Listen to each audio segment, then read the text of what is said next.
الفترة دي كل الناس بتقول اتعلم برمجة ذكاء اصطناعي، اوعى يفوتك تعلم برمجة الذكاء الاصطناعي. وانا الحقيقة بعمل الفيديو ده عشان شفت رئيس قطاع الاي اي في ميتا اللي هي فيسبوك بيقول برضه في فيديو اوعى ما تتعلمش برمجة ذكاء اصطناعي لان ده المستقبل. انا الحقيقة بقى جاي النهاردة غرد خارج السرب واقول لك لا تتعلم برمجة ذكاء اصطناعي. ليه؟ تعال نشوف سوا.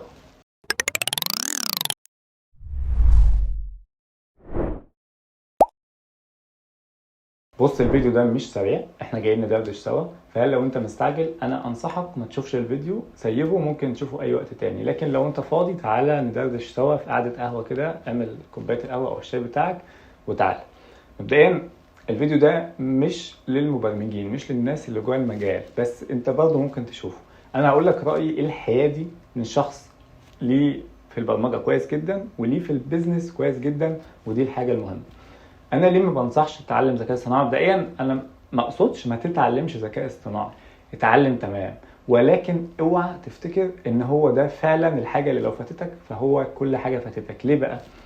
انا شايف ان كل النصائح دي بتخدم حاجه واحده بس، وهي الرأسمالية. بمعنى ايه؟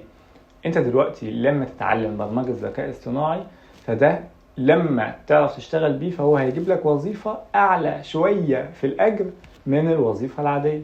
فانت يا دوب فرقت في شوية فلوس زيادة، ولكن كل اللي استفاد هو صاحب الشركة اللي هتشتغلها عنده.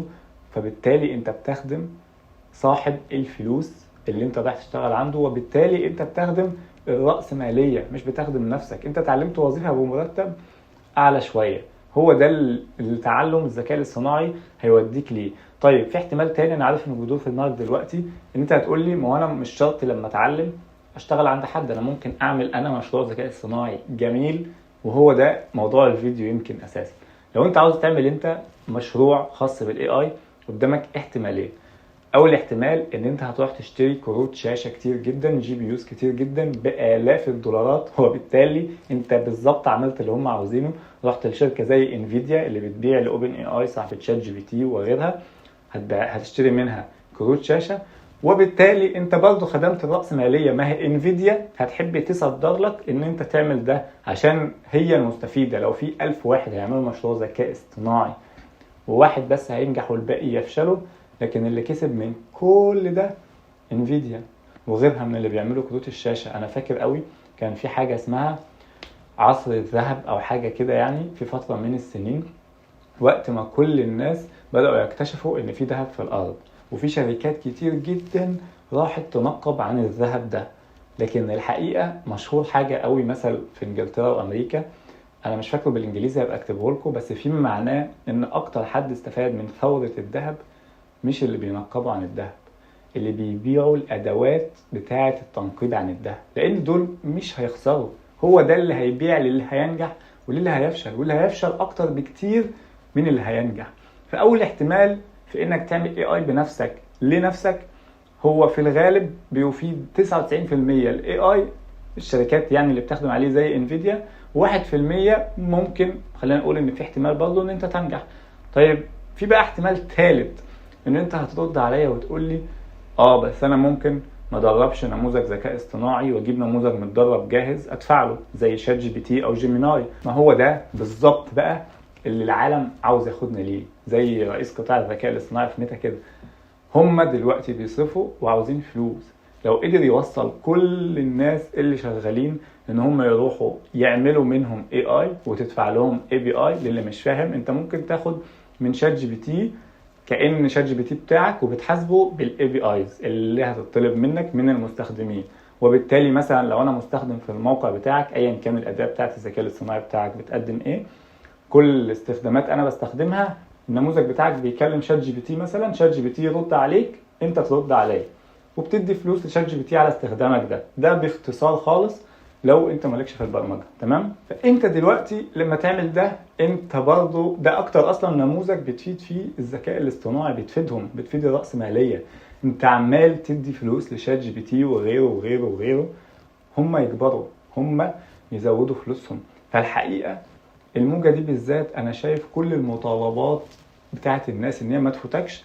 نصهم فاهمين قوي هم بيعملوا ايه وعايزين يخدموا نفسهم، اللي هم بشكل او باخر بيمثلوا الرأسمالية، ونصهم بصراحة انا شايف شباب كده مش فاهمين هم بيطلبوا ايه، فشايفين الموجة ماشية فبيقول ما اقول للناس يتعلموا ذكاء صناعي. لكن الحقيقة ان الموجة دي بالذات اكتر موجة انا شافتها البشرية موجهة بس للرأسماليين. لازم تكون فاهم ده كويس. انا اصلا بقى الاول عشان قبل ما ننقل من النقطة دي، انا عاوز اقول لك انا مش بقول لك ما تتعلمش برمجة ذكاء اصطناعي لو انت بدأتها او لو عاوز تبدأها ابدأها، لكن خليك شايف كويس جدا الناس دي عاوزين منك ايه. خليك شايف كويس جدا انت بتعمل ايه، تبقى عارف مثلا ان انت هتروح تشتغل موظف وانت ستيل موظف، انت ما عملتش حاجة طفرة، انت لسه موظف بفلوس اكتر شوية، وهو ده اللي الناس دي عاوزينه.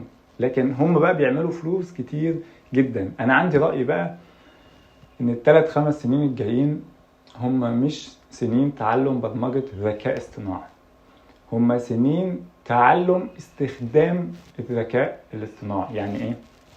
دلوقتي انا شايف ان الافكار اما حد بيجي في دماغه فكرة يعملها مشروع، يعملها تطبيق او موقع وهكذا، الافكار بعد من 3-5 سنين مش هيكون ليها قيمة، الافكار مش هيكون ليها لازمة، لان احنا داخلين على مرحلة الفترة الزمنية بين الفكرة وتنفيذها بيصغر قوي قوي قوي بوجود الذكاء الاصطناعي. وبالفعل بقى في ناس دلوقتي كان في دماغهم افكار ابليكيشنز، مواقع، برامج، ساس مودلز، كل الناس دي بدأوا يعملوها بمساعدة الذكاء الاصطناعي، وهم دول اللي بيجيبوا فلوس، هم دول اللي هيبقى عندهم مشروع يجيب لهم فلوس بجد، فلوس كتير بجد. انا قريب هكلمكم عن حاجة زي كده، لكن ده مش موضوع الفيديو يعني.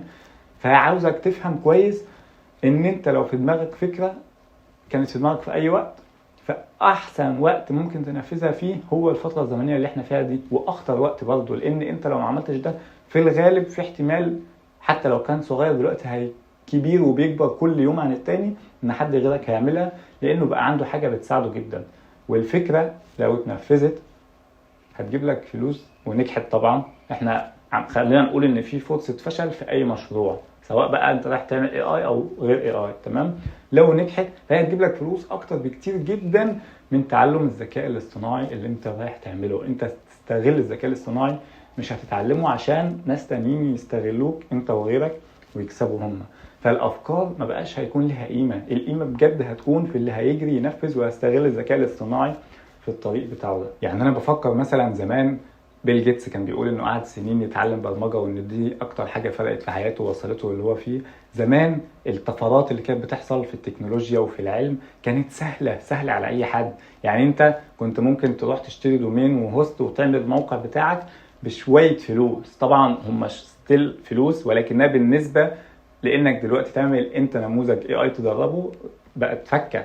فزمان كنا نقدر اي حد يقدر. لما بيل جيتس كان يجي يقول اتعلم برمجة لان هي هتفيدك، انا كنت باخد النصائح دي على محمل الجد، لان انا وبيل جيتس بنشتغل في نفس الحاجة، احنا الاثنين نقدر نعمل نفس الحاجة. تليجرام الشركة المليارية كل الموظفين اللي فيها 23 موظف. تخيل شركة بحجم تليجرام موظفينها كلهم 23 موظف. فانت زمان برمجيا كنت تقدر تاخد فكرة وتنفذها بشوية فلوس، هم بالنسبة لنا كتير، ولكن بالنسبة مقارنة بالمشاريع هم ولا شيء.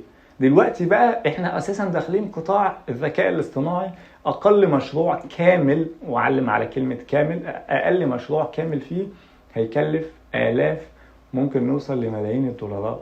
فالنصيحة دي انا مش عارف اخدها على محمل الجد، لان اي حد بشوفه بيقولها بيجي لي سؤال واحد: انت بتقولها لمين؟ لما بيل جيتس كان بيقولها على البرمجه العاديه كانت واضحه عادي، هو بيقول لنا كلنا، وفعلا ممكن اي حد فينا يقدر لوحده يعمل حاجه تكبر معاه. ما هو الفيس تعالى صحيح، ما هو الفيس اتعمل من شخص واحد او 3 اشخاص، بافتراض ان هم كان في 2 صحابه اللي عارف القصه، 3 اشخاص عملوه وجالهم بقى تمويل وهكذا وهكذا، بس كانوا يقدروا يعملوه لوحدهم، هم عملوه لوحدهم. لكن انت دلوقتي عشان تعمل نموذج ذكاء اصطناعي ليك انت تدربه انت كامل زي شات جي بي تي او جيميناي او جروك او ايا كان، انت محتاج تصرف فلوس كتير قوي، يعني فلوس انت مش متخيلها.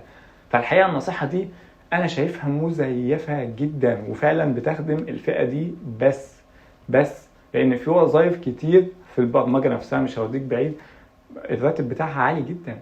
تمام؟ فما تجيش تنخدع وتروح في سكه انت في الغالب ممكن ما تكملش فيها، لان اصلا الموجه دي ماشيه بسرعه البرق. فما تمشيش ورا القطيع، وادرس كل حاجه كويس. مش بقول لك ما تتعلمهاش، لا، بس ادرس كويس انت داخل على ايه وداخل عشان تعمل ايه. لازم تكون عارف نهايه الطريق قبل ما تبداه عشان ما تتوهش وانت ماشي فيه.